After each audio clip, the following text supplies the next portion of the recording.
El radicalismo, a través de su convención nacional, al igual que ocurrió hace unos años atrás, ratificó su pertenencia a Cambiemos. ¿Es buen negocio para el radicalismo estar en Cambiemos? Lilita, buen día, ¿cómo le va? ¿Qué tal? Bien, no más bien. Bueno, yo creo que es buen negocio para el país tener a Cambiemos.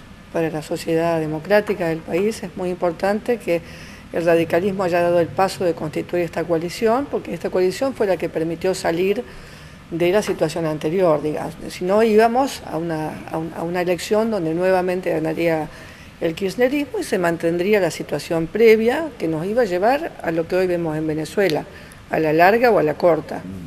Entonces creo que el radicalismo pensó más en el país que en el radicalismo en sí mismo, que yo creo que esa es la razón de ser del radicalismo. Y ¿no alcanzó a fortalecerse lo suficiente como para, como fuerza propia, empezar a explorar el camino de tener su propia, o recuperar su propia identidad, o respetar su propia identidad, que quizás por allí en algunos puntos diverge con bueno, nosotros con el tenemos diferencias, sin duda que tenemos diferencias, pero como toda coalición, en ninguna coalición hay identidad, porque si no uno estaría en el otro partido. Pero bueno, se trabaja sobre la base de los acuerdos. Nosotros, en el caso de Cambiemos, el punto de partida del acuerdo programático fue el documento de Gualeguaychú. Yo hoy escucho a algunos dirigentes nacionales del radicalismo que están reclamando por acuerdos programáticos y los mando y les digo, señores, vayan y lean la web del partido, que ahí está. Usted era la presidenta. Yo era presidenta de la convención, y yo negocié, digamos, con otra gente, por supuesto, el contenido del programa que está sentado en el documento aprobado en Gualeguaychú. Yo no creo que el radicalismo tenga un problema de identidad. Es decir, yo creo que lo que uno va viendo a lo largo de los últimos 20 años en el país es que ya prácticamente ningún partido solo puede. Ajá. Es decir, que lo que hay es una lógica de coaliciones, que no es solamente en la Argentina. Pregunto, ¿no? Haciendo extrapolando, Sí. pensando, hipotetizando, ¿Alfonsín se hubiese aliado hubiese entrado en Cambiemos? No lo dudo. No lo dudo. Alfonsín hizo el Pacto de Olivos, ¿no? Un sapo grande. ¿No? Y lo que pasa es que en esos momentos que son tan críticos, porque digamos, el Pacto de Olivos, ¿qué fue?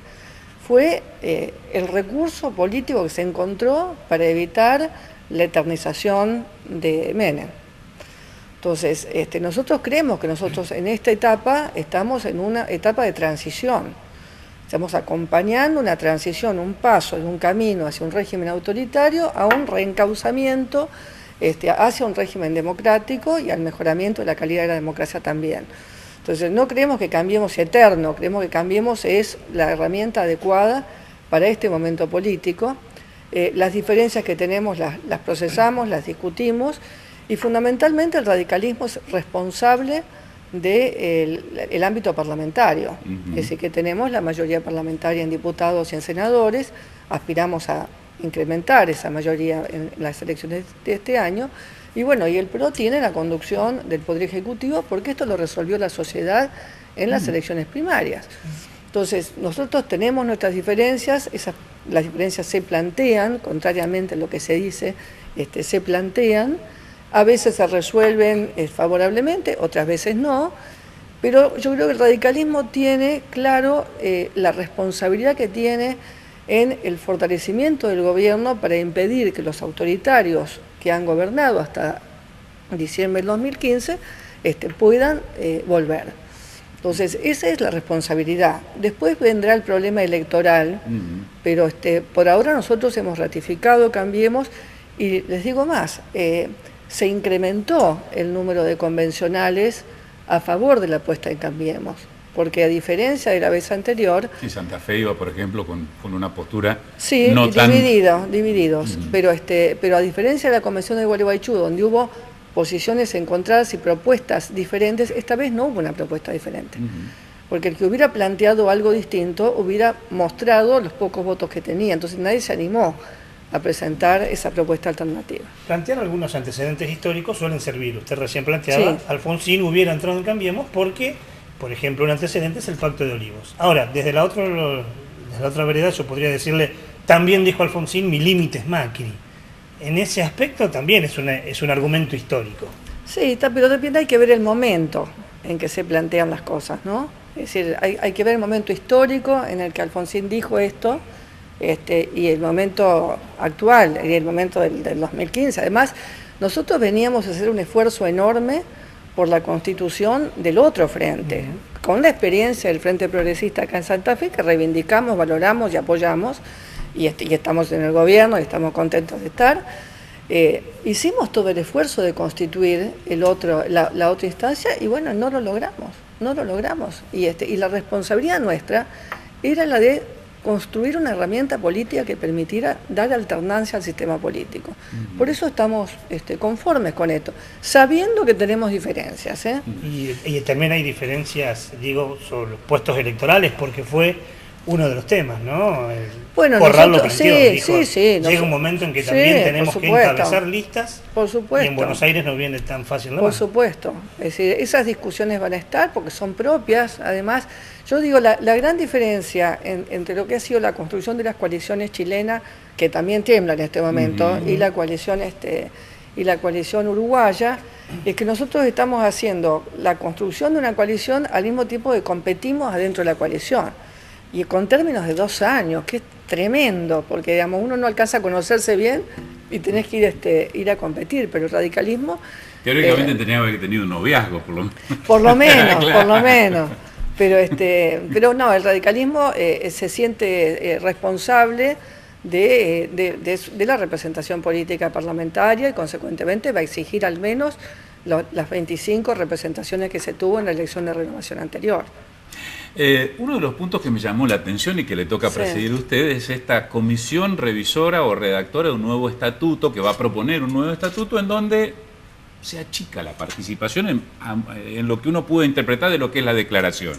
Esto es, que gobernadores, legisladores, aquellos que están dentro de lo que es el ejercicio del poder, sean los que decidan y no que haya tantos convencionales. ¿Leí bien o leí mal? No, hubo algún proyecto que planteó eso. En realidad ha habido proyectos de reforma de Carta Orgánica en la gestión de Gerardo Morales como presidente del partido, hace como 12 años ya más o menos, y ha estado dando vuelta el tema de la reforma de la Carta Orgánica. Y en realidad nosotros tenemos serios problemas de funcionamiento en este momento, que tienen que ser resueltos, porque digamos, la Carta Orgánica es una Carta Orgánica del siglo XIX, no por vieja, sino que hay que pensar cómo era el país en el siglo XIX, ¿no? Territorios nacionales, no había la cantidad de provincias que tenemos hoy en día, no había tampoco un rol tan destacado como tienen hoy las ciudades, eran las provincias y sobre todo las provincias históricas, no las ciudades. Entonces hay demandas de mayor protagonismo político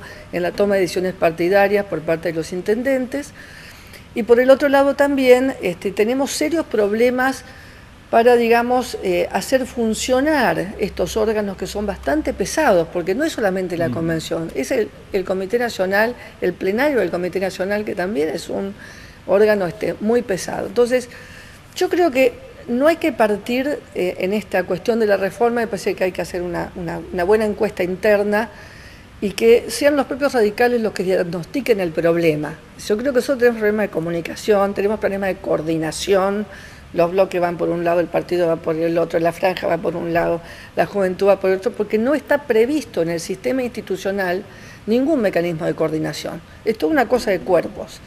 Inclusive la franja morada fue reconocido como frente en la década del 70, que no tenía nada que ver con la estructura originaria del partido. Entonces también estos agregados de una lógica por frente que es distinta a la lógica organizacional previa generan un montón de ruidos y bueno, de lo que se trata es de ver cómo podemos modernizar.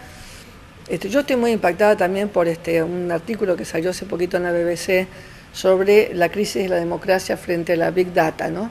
Es decir, cómo la capacidad de manipulación y de conocimiento del ciudadano hace que los partidos y la representación política pierda esa condición de intermediario que tuvo durante tanto tiempo. Yo creo que eso es parte de una agenda de discusión de una reforma de Carta Orgánica. Como reconocida militante radical, integrante de la coalición, si usted debiera, sinceramente, poner en la mesa apostamos a esta coalición, va al presente y al futuro, pero no estoy de acuerdo o cambiaría esto, esto y esto. ¿Cuáles serían esos puntos con los cuales usted no está tan de acuerdo a nivel nacional, ¿no? Le puedo decir lo que le dije al presidente Macri en la reunión de enero. Es decir, yo creo que es un error el modo en que el gobierno se ha articulado con los movimientos sociales. Yo creo que el esfuerzo tiene que ser constituir oficinas estatales fuertes, con mucha capacidad, con gente muy idónea, y que la política social la lleve adelante el Estado y no se tercerice la política social. Yo entiendo las crisis, entiendo las urgencias, pero de ahí a hacer una ley donde se lo reconoce como si fuera una corporación, ya que hablan tanto de las corporaciones, una corporación que se ocupa de los desocupados, y le da inclusive una obra social, existiendo los hospitales públicos. Fortalezcamos los hospitales públicos. En eso yo creo que ahí tenemos una diferencia con los amigos del PRO en esa gestión.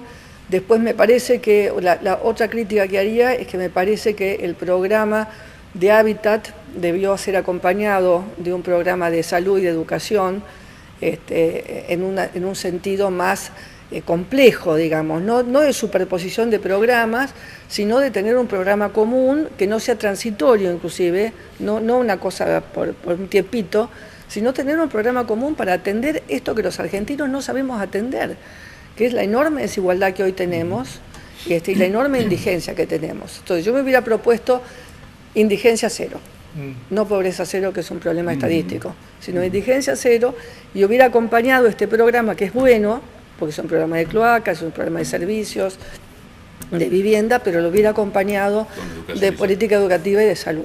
¿Y la relación con el conflicto educativo? ¿Cómo lo ve? Y en relación con el conflicto educativo, yo creo que es bastante distinto a los conflictos educativos que tuvimos con anterioridad. Y me parece que hay cosas que el sindicalismo no está planteando, como por ejemplo en el caso de la provincia de Buenos Aires, yo creo que el problema principal de los docentes son sus básicos, que son básicos ínfimos, creo que están en 3.500, 4.000 pesos, una cosa así. Y yo no los he escuchado hablar del problema del básico. Me parece que hay como una contradicción entre un interés de mantenimiento de las organizaciones gremiales por sobre una defensa legítima y seria de la situación de los maestros. No me gusta decir trabajadores de la educación, yo creo que un maestro es algo más que un trabajador. ¿No le hubiera aconsejado al presidente o al ministro de Educación que quizás hubiera bajado los decibeles sentándose en una mesa en la paritaria? Yo creo que el argumento de Bullrich es bueno, es decir, porque el gobierno elevó enormemente el mínimo en un año, y además el año pasado se pusieron estas condiciones. Entonces, ¿pero por qué no plantearlo en una mesa y evitarse el conflicto? Yo creo que en esta pulseada yo le hubiera dado también. A mí me parece que... Aún desconociendo un mandato legal, hay una ley.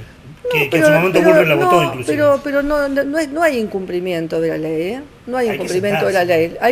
Se van a sentar a ver condiciones laborales de la paritaria, porque las cuestiones salariales quedan en el orden de las provincias, que es la cuestión que también hay que resolver de una vez por todas. Las provincias tienen que tener las condiciones de coparticipación, porque esa es otra discusión también que está pendiente. Es decir, se requiere una coparticipación adecuada para que las provincias puedan hacerse cargo bien de los servicios. Ahora, la primaria la tuvieron siempre. Sí. Artículo 5º de la Constitución, digamos, ¿no? Pero no es novedad. El incentivo docente y el piso salarial para la provincia que cobra menos también es el fondo de incentivo docente en realidad fue un paliativo de un determinado momento que iba a resolver la ley de financiamiento, que al final no lo resolvió. Y entonces estamos con esto dando vuelta desde hace más de 15 años, sin resolverlo. Entonces yo creo que hay una intención de tener una ley de financiamiento nueva, pero que también esto tiene que ir acompañado de resolver el problema de la coparticipación. Que si no se resuelve, si no se resuelve eso, no hay salida. No, yo fui asesora. Asesora, bueno, la veía en la convención. Sí. Y allí, salió que desde el 94, que tenemos pendiente la discusión por coparticipación y nadie le pone el cascabel al gato. Bueno, sin embargo, se está trabajando, se está trabajando en eso. Creo que intentos hubo, unos cuantos, pero a la hora de los pesos... Se está trabajando y creo que se está trabajando con mucha profesionalidad.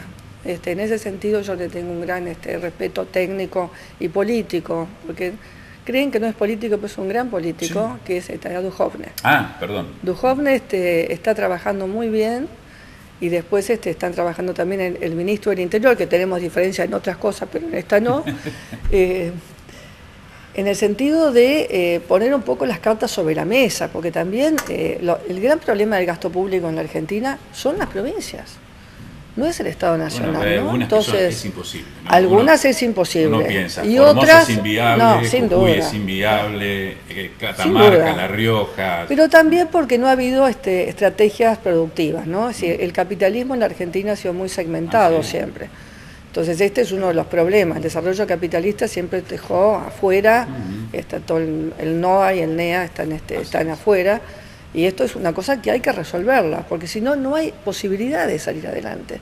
Y yo creo que, bueno, estas son las tareas difíciles, todas. En una charla interminable. Todas difíciles. Gracias, Lilita, por venir. No, gracias a ustedes. Ha sido un gusto. Establecemos aquí la segunda y última pausa. Ya está en el piso la diputada nacional Gisela Scaglia. También vamos a hablar con ella sobre cuestiones que tienen que ver con nuestra provincia, con el gobierno nacional.